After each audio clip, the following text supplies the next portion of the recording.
ये आकाशवाणी का कलबुर्गी केंद्र है।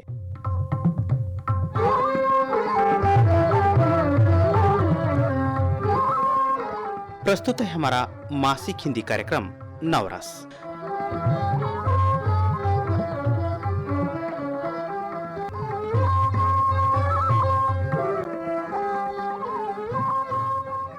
सभी श्रोताओं को आपका रेडियो दोस्त गोविंदराव एन राठौर का सादर प्रणाम।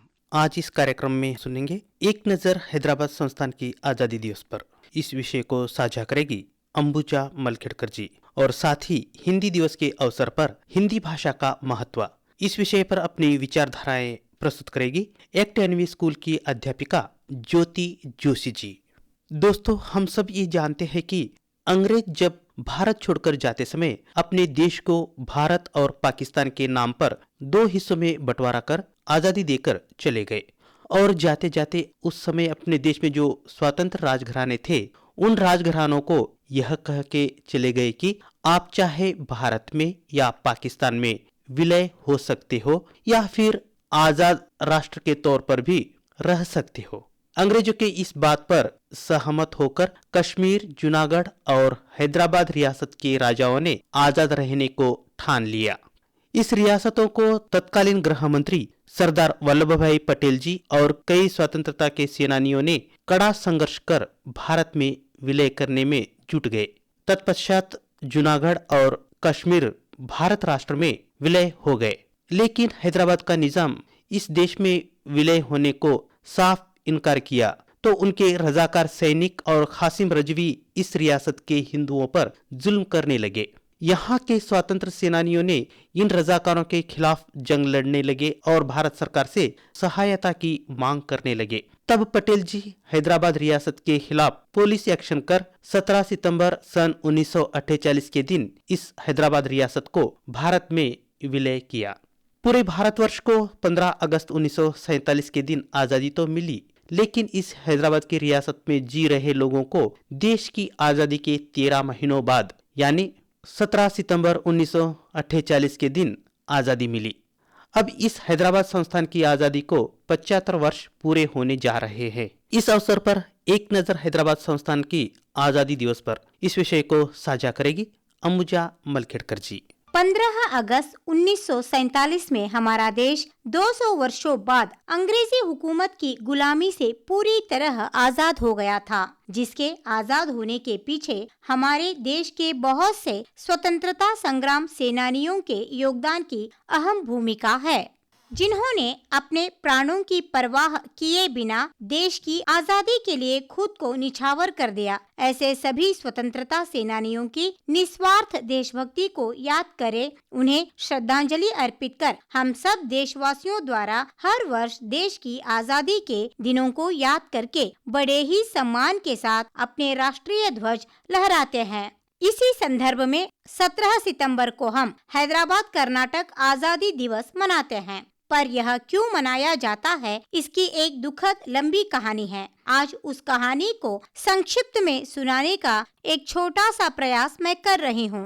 कर्नाटक प्रदेश में हैदराबाद कर्नाटक क्षेत्र सबसे अधिक साहित्यिक और सांस्कृतिक रूप से समृद्ध क्षेत्र है, क्योंकि यहाँ निजाम ने शासन किया था। इसे मुगलाई प्रांत कहा जाता है। कर्नाटक में मद्रास प्रांत, बॉम्बे प्रांत और मैसूर प्रांत के जैसे हैदराबाद प्रांत एक है। 1 नवंबर 1956 में भाषा के आधार पर प्रांतों की रचना हुई। समग्र कर्नाटक के हित में इसका नाम कर्नाटक रखा गया। ऐसा करने के बाद भी मैसूर कर्नाटक, बॉम्बे कर्नाटक, मद्रास कर्नाटक और हैदराबाद कर्नाटक के नाम बरकरार हैं। आजकल इसे कल्याण कर्नाटक के नाम से भी जाना जाता है। साथ ही ईशान्य कर्नाटक के रूप में भी जाना जाता है। यहाँ तक कि दक्षिण कर्नाटक और उत्तरी कर्नाटक 2 भागों में विभाजित किया जाता है। तब भी हम उत्तरी कर्नाटक में हैदराबाद कर्नाटक की पृथकता नजर आती है। हैदराबाद कर्नाटक में एक विशाल वातावरण है। भूगोल, राजनीति, इतिहास, प्रशासन, साहित्य, संस्कृति के प्रभुत्व ने ऐतिहासिक रूप से महत्वपूर्ण स्थान है। शोध की दृष्टि से इस क्षेत्र का अनेक दृष्टियों से अपना महत्व है। अनेकता में एकता इस प्रदेश में भी पाई जाती है। इतिहास के पन्नों पर जब प्रकाश डालते हैं तो पता चलता है कि निजाम के समय का इतिहास हैदराबाद का विशेष इतिहास है। औरंगजेब ने दक्षिण में दिग्विजय द्वारा सब कुछ हासिल कर लिया। उसने अपने द्वारा जीते गए प्रांतों की देखभाल के लिए सूबेदारों को नियुक्त किया। आसफ जिसने उसे अधिकार दिया था वह जाही वंश का था। मीर कमरुद्दीन क्विलिज खान पहला सूबेदार और आसफ जाही वंश के संस्थापक था। औरंगाबाद को राजधानी घोषित करके वह स्वतंत्र हुआ। इस प्रकार 1724 से 1948 ईस्वी तक क्विलिज वंशजों के पास हैदराबाद राज्य का स्वामित्व था। हैदराबाद रियासत पर आसफ जाही वंश की उपलब्धि अद्वितीय है। 7 राजवंशों ने प्रशासन को नियंत्रित किया। उन्हें अंग्रेजों पर पूरा भरोसा था। निजाम ने मराठों को हराने के लिए अंग्रेजों का समर्थन किया। उनके समय में प्रशासनिक व्यवस्था में परिवर्तन आया। ब्रिटिश सहायक सेना प्रणाली ने निजाम को विशेषाधिकार दिए। आसिफ जाही वंश के मीर उस्मान अली खान जंग बहादुर इस राजवंश के अंतिम शासक थे। हैदराबाद के इन शासकों को निजाम शासन के रूप में जाना जाता था। हैदराबाद राज्य में कलबुर्गी, बीदर, रायचूर, अविभाज्य कोप्पल सहित जिले शामिल हैं, जिन्हें हैदराबाद के कर्नाटक के रूप में जाना जाता है। आज तेलंगाना क्षेत्र में शामिल 16 जिले, जिनमें हैदराबाद, निजामाबाद, आदिलाबाद, खम्मम, वारंगल, महबूबनगर, करीमनगर, नलागुंडा और हैदराबाद के आसपास के क्षेत्र अतरसा, बांदिया जिले, महाराष्ट्र के परभणी, भीड़, नांदेड़, उस्मानाबाद और औरंगाबाद हैदराबाद राज्य भी शामिल थे। उनके शासन में नागरिकों को कभी कष्ट नहीं हुआ। कई जन कल्याणकारी योजनाओं को आज भी पुरानी पीढ़ी याद करती है। पूरे देश में अंग्रेजों के खिलाफ महात्मा गांधी के नेतृत्व में एक भयंकर संघर्ष हुआ। कांग्रेस के प्रशासकों ने हैदराबाद प्रांत में अंग्रेजों के खिलाफ ऐसा संघर्ष शुरू किया कि वह निरंतर आजादी तक चलता रहा। 15 अगस्त 1947 के बाद जब अंग्रेजों ने देश छोड़ दिया तो उन्होंने हिंदुस्तान पाकिस्तान के रूप में देश के बंटवारे का जहर बो दिया। भारत की स्वतंत्रता के बाद हिंदुओं और मुसलमानों के बीच सीधा संघर्ष शुरू हुआ।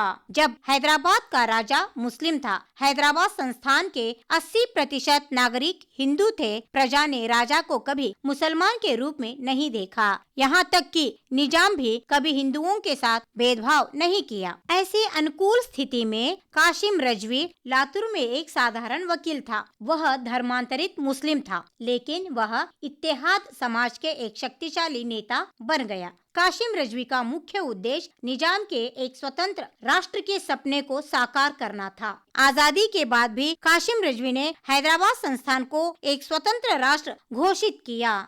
जब भारत की आजादी के दिन हर तरफ आजादी का नारा बज रहा था, तो कासिम रजवी की बातें सुनकर निजाम ने इसे स्वतंत्र राष्ट्र बनाने का फैसला किया। निजाम के इस फैसले से हैदराबाद प्रांत के तमाम आजादी प्रेमी नाराज हुए और हैदराबाद का आजादी संग्राम यहाँ से शुरू हुआ। कासिम रजवी ने यदि सभी नागरिकों को इस्लाम में परिवर्तित कर दिया गया तो हैदराबाद संस्थान को इस्लामिक राष्ट्र बनाया जा सकता है। तब निजाम सरकार ने सुरक्षित रहने के लिए धर्म परिवर्तन के लिए तैयार हुए। उसके लिए उन्होंने अन्याय, बलात्कार और अत्याचार जैसे जघन्य कृत्यों के माध्यम से हिंदुओं का जबरन धर्म परिवर्तन करना प्रारंभ किया। अधिकांश निम्न वर्ग के लोगों और गरीब लोगों का जबरन धर्म परिवर्तन कराया गया। आर्य समाज और हिंदू महासभा संगठनों ने इसका कड़ा विरोध करते हुए धर्मांतरितों को वापस हिंदू धर्म में लाने के लिए एक आंदोलन शुरू किया। हिंदू जो हिंसा को बर्दाश्त नहीं कर सके क्रोधित हो गए और लड़ने लगे। हैदराबाद की मुक्ति के लिए स्वामी रामानंद तीर्थ के नेतृत्व में 13 महीने तक एक और संघर्ष करना पड़ा।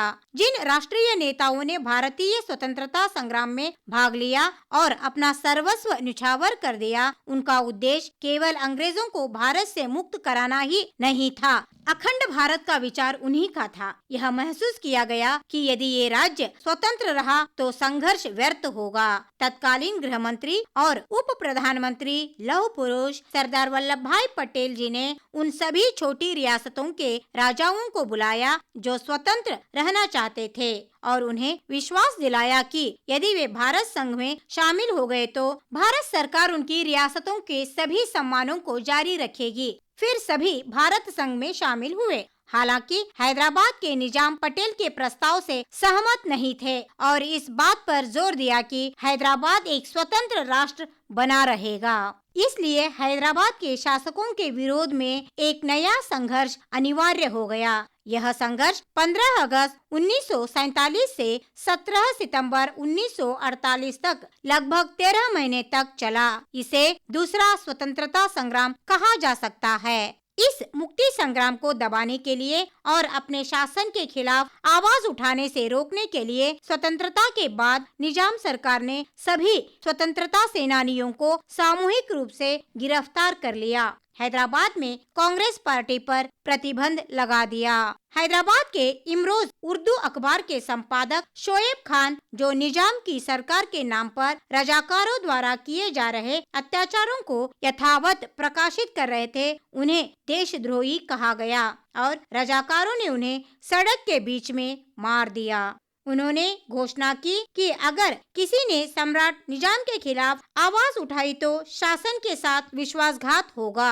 इस घटना के बाद निजाम ने हैदराबाद प्रदेश के अंदर आने वाली सभी पत्रिकाओं पर प्रतिबंध लगा दिया। तब कई स्वतंत्रता प्रेमियों ने रजाकारों के खिलाफ भूमिगत लड़ाई लड़ने का फैसला किया। हालांकि इन 13 महीनों तक कासिम रजवी के स्वयं सेवकों के रूप में नामित रजाकारों ने निजाम से प्रशासन संभाला और हिंसक लूटपाट, अन्याय, महिलाओं के अपहरण और बलात्कार की घटनाओं को कोई हिसाब नहीं था। अन्याय को सहन करना जब हद से पार हुआ तो निजाम सरकार और हैदराबाद के मुख्य लड़ाके जनार्दन राव देसाई, जगन्नाथ चंद्र की, जी.के. प्राणेशाचार्य, दत्तात्रेय अवरादी, सरदार शरणगौड़ा इनामदार, एम. नागप्पा वकील, शिवमूर्ति स्वामी अळवंडी, आचार्य नरेंद्र जी, रामचंद्र वीरप्पा, कोल्लूरू मल्लप्पा जी ने सीधे निजाम सरकार के खिलाफ लड़ाई लड़ी। स्वामी रामानंद तीर्थ ने निजाम के स्वतंत्रता भारत संघ में हैदराबाद संस्थान शामिल न करने के लिए सहमति न देने पर हमें अपने व्यक्तिगत जीवन को अलग रखकर निजाम के खिलाफ बड़े पैमाने पर जन आंदोलन शुरू कराने का आह्वान किया। स्वामी रामानंद तीर्थ के आह्वान पर कांग्रेस कार्यकर्ताओं ने हर गांव में घूमकर निजाम की सरकार को स्वीकार न करने और हैदराबाद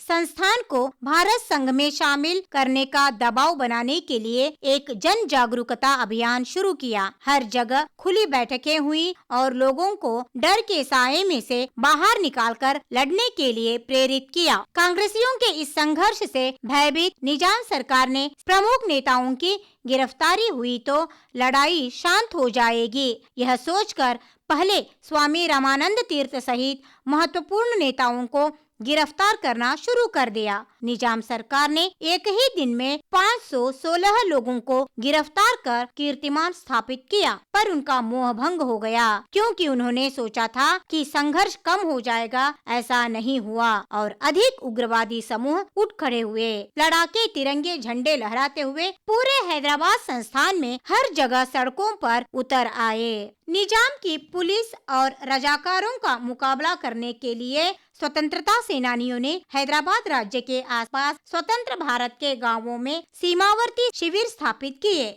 शिविरों के नायकों ने निजाम सरकार के क्षेत्र में प्रवेश करके पुलिस थानों को नाश कर दिया और रजाकारों को मारने का कार्य करने लगे। एक प्रकार से यह एक सिविल वॉर अर्थात नागरिक दंगा प्रारंभ हुआ जो पूरे हैदराबाद में फैल गए।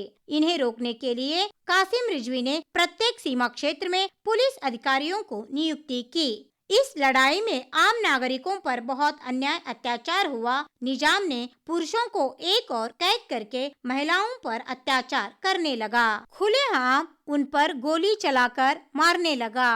बीदर जिले के नजदीक गोरठा कस्बे में जलियांवाला बाग जैसा ही जीव सहित कई लोगों का दहन किया गया। साथ ही इस जिले के आसपास के कई गांवों में इस तरह के अत्याचार अन्याय बढ़ने लगे। कासिम रजवी ने लखनऊ, कानपुर और आज के अफगानिस्तान में पठानों को जनता को दबाने के लिए बुलाया, उन्हें बंदूकें दी और सेनानियों को कुचलने के लिए उन्हें आगे भेजना शुरू कर दिया। इससे स्थानीय मुसलमानों में आक्रोश बढ़ा क्योंकि उसने इन पर भरोसा नहीं किया, तो उन्होंने पठानों की अवज्ञा करना शुरू कर दिया। इसके बाद हिंदू और मुस्लिम दोनों एक हो गए। निजाम और रजाकार के विरुद्ध आवाज उठाया। इस लड़ाई में विरूपाक्ष गौड़ा शहीद हुए।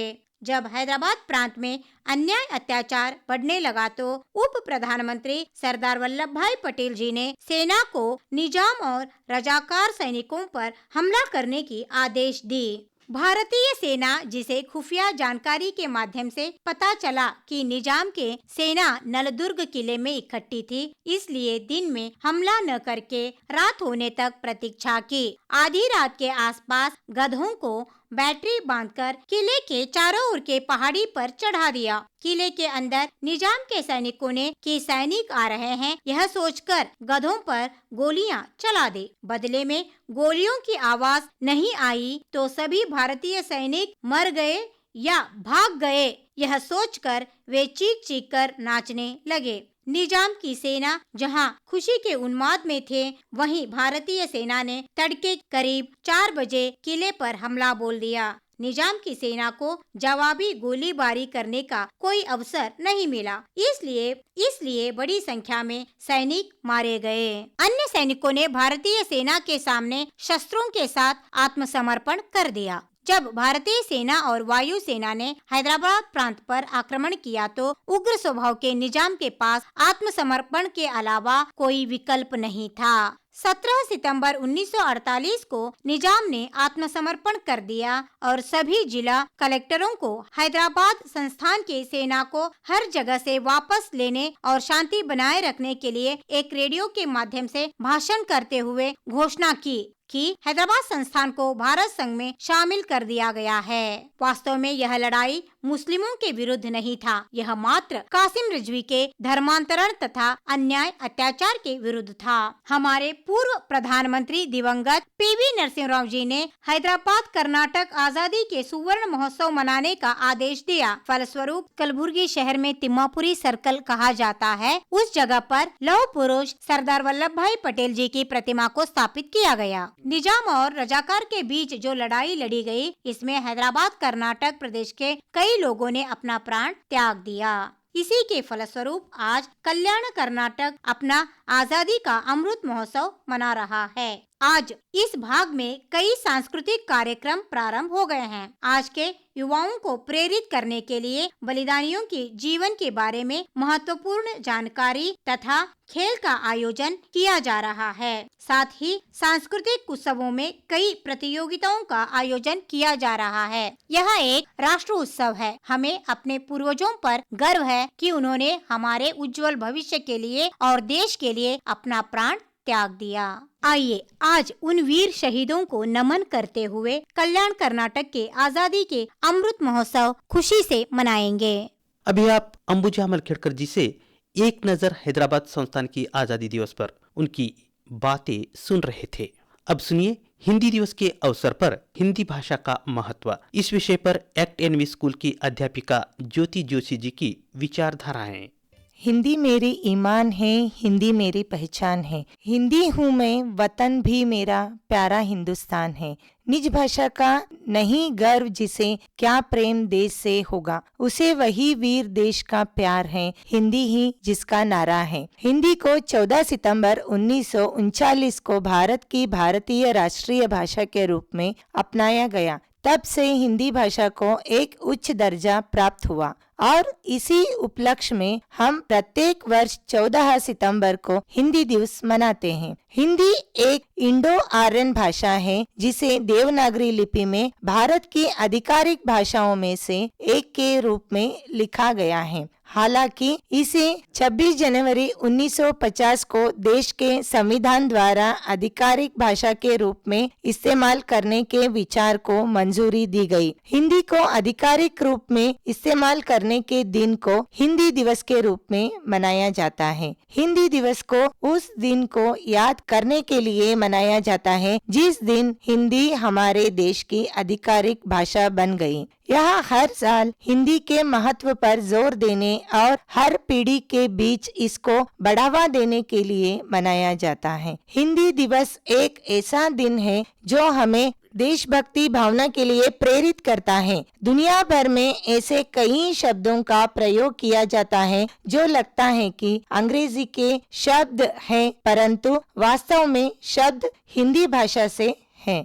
इनमें से कुछ शब्द जंगल, लूट, बंगला, योग, कर्म, अवतार और गुरु हैं। दुनिया में हर ध्वनि हिंदी भाषा में लिखी जा सकती है। हिंदी भाषा का प्रयोग सिर्फ भारत में ही नहीं बल्कि दुनिया भर के अन्य देशों में भी किया जाता है, जिनमें Pakistan, Bangladesh, Fiji, Nepal, Sri Lanka, Singapore, New Zealand, New York, अरब और ऑस्ट्रेलिया शामिल है। हिंदी दुनिया की चौथी व्यापक रूप से बोली जाने वाली भाषा है, जबकि भारत में ज्यादातर हिंदी बोलने वाली जनसंख्या है। दुनिया भर में लोग हिंदी गीतों और हिंदी फिल्मों को प्यार करते हैं, जो स्पष्ट रूप से इस भाषा के प्रति स्नेह को परिभाषित करता है। हिंदी प्रथम समाचार पत्र भारतीय भाषा में प्रकाशित होने वाला पहला समाचार पत्र मासिक दिग्दर्शक था, जो 1818 ईस्वी में प्रकाशित हुआ, लेकिन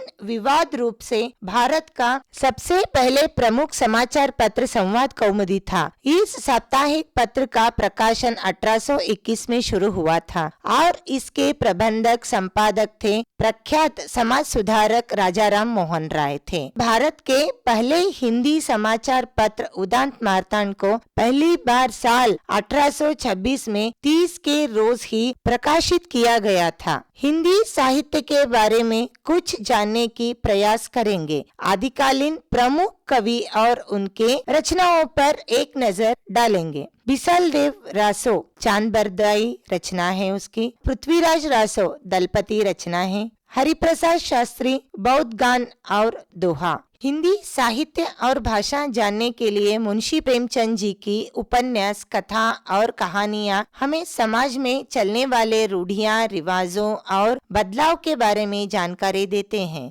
समाज में क्या हो रहा है, क्या बदलाव आना चाहिए और इसके बारे में प्रेमचंद जी अपने उपन्यास में लिखे हैं। लालच, चोरी, रिश्वत लेने से कौन कौन सी विपत्ति आती है, इसके बारे में भी लिखे हैं। प्रेमचंद जी को हिंदी के कथा सम्राट कहा जाता है। प्रेमचंद जी अपने उपन्यास में समाज में होने वाला दहेज प्रथा, विधवा विवाह जैसे विषय का विवरण देते हुए समाज में बदलाव लाने का प्रयास किए थे। 20वीं सदी के पहले 2 दशकों का युग है। इन 2 दशकों के कालखंड ने हिंदी कविता को श्रृंगारिकता से राष्ट्रीयता, जड़ता से प्रगति तथा रूढ़ि से स्वच्छंदित के द्वारे पर ला खड़ा किया। इस कालखंड के पथ प्रदर्शक, विचारक और सर्वस्वीकृत साहित्य नेता आचार्य महावीर प्रसाद द्विवेदी के नाम पर इसका नाम द्विवेदी युग रखा गया है। यह सर्वथा उचित है, क्योंकि हिंदी कवियों और लेखकों की एक पीढ़ी का निर्माण करने, हिंदी के कोश निर्माण की पहल करने, हिंदी व्याकरण को स्थिर करने और खड़ी बोली का परिष्कार करने और उसे पद की भाषा बनाने आदि का श्रेय बहुत हद तक महावीर प्रसाद द्विवेदी को ही है। द्विवेदी युग का साहित्य अनेक अमूल्य रचनाओं का सागर है। इतना समृद्ध साहित्य किसी भी दूसरी भाषा की नहीं है और न ही किसी अन्य भाषा की परंपरा का साहित्य एवं रचनाएं अविच्छिन्न प्रवाह के रूप में इतने दीर्घ काल तक रहना पाए हैं। और द्विवेदी युग की रचनाएं और उनके कालक्रम की दृष्टि से बहुत महत्वपूर्ण है। द्विवेदी युग की मुख्य कवि एवं प्रमुख रचनाएं निम्नलिखित हैं। द्विवेदी युग को जागरण सुधार काल भी कहा जाता है। द्विवेदी युग की विशेषताएं अशिक्षा, गरीबी, अनाचार, अत्याचार आदि के छुटकारा दिलाने की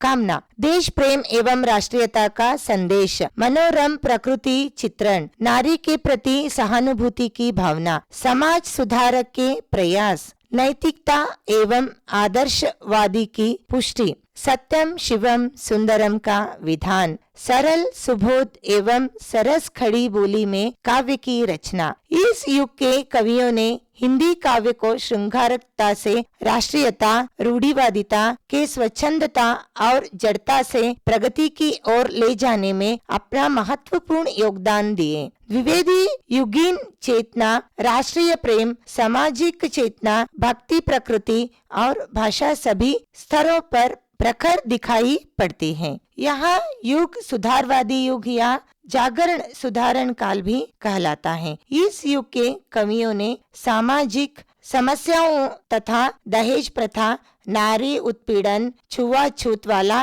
विवाह आदि को अपनी कविता का विषय बनाया। इस युग में काव्य की मुख्य भाषा खड़ी बोली रही। साथ ही भक्ति काल की बारे में बात किए जाए तो भक्ति काल का साहित्य अनेक अमूल्य रचनाओं का सागर है। इतना समृद्ध साहित्य किसी भी दूसरी भाषा का नहीं है और न ही किसी अन्य भाषा की परंपरा का साहित्य एवं रचनाएं अविच्छिन्न प्रवाह के रूप में इतने दीर्घ काल तक रहने पाई हैं। भारत के पूर्व राष्ट्रपति प्रणब मुखर्जी ने हिंदी से संबंधित विभिन्न क्षेत्रों में उत्कृष्टता के लिए विभिन्न श्रेणियों में पुरस्कार प्रदान किए। हिंदी दिवस सम्मान में दिल्ली के विज्ञान भवन में एक समारोह आयोजित किया गया था। इस दिवस पर विभागों, मंत्रालयों, राष्ट्रीयकृत बैंकों और सार्वजनिक उपक्रमों को राजभाषा पुरस्कार भी प्रदान किए जाते हैं। केंद्र सरकार द्वारा हिंदी भाषा और हिंदी दिवसों को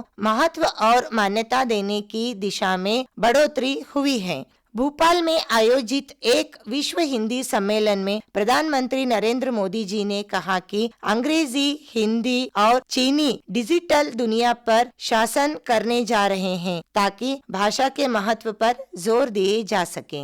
हिंदी दुनिया का व्यापक बोली जाने वाली भाषा है, परंतु इसके मूल देश में लोग इसका महत्व नहीं देते हैं। स्कूल से लेकर कॉलेज, कॉरपोरेशन, कार्यालयों तक अंग्रेजी को अधिक प्राथमिकता दी जाती है और हिंदी अंग्रेजी से पिछड़ जाती है। माता पिता, शिक्षकों और हर किसी को लिखित और मौखिक रूप में अंग्रेजी सीखने की महत्व पर जोर देना आम बात है, क्योंकि इसमें नौकरी हासिल करने में काफी मदद मिलती है। यह समय है कि लोगों का इस दिन के महत्व को पहचानना चाहिए, क्योंकि यह हमारी राष्ट्रीय भाषा और हमारी सांस्कृतिक आधार को याद करने का दिन है।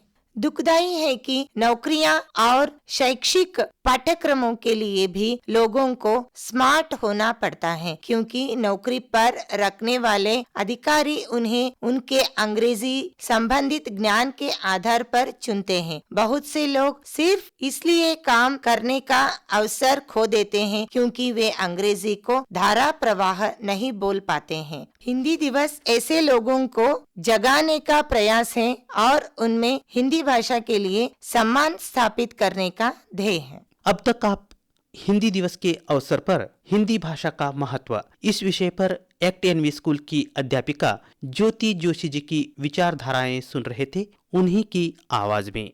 इसके साथ ही आज का हमारा ये मासिक हिंदी कार्यक्रम नवरस समाप्त होता है। निर्माण सहयोग था गोविंदराव एन राठौर का और कार्यक्रम के निर्माता थे डॉक्टर सदानंद पेरला।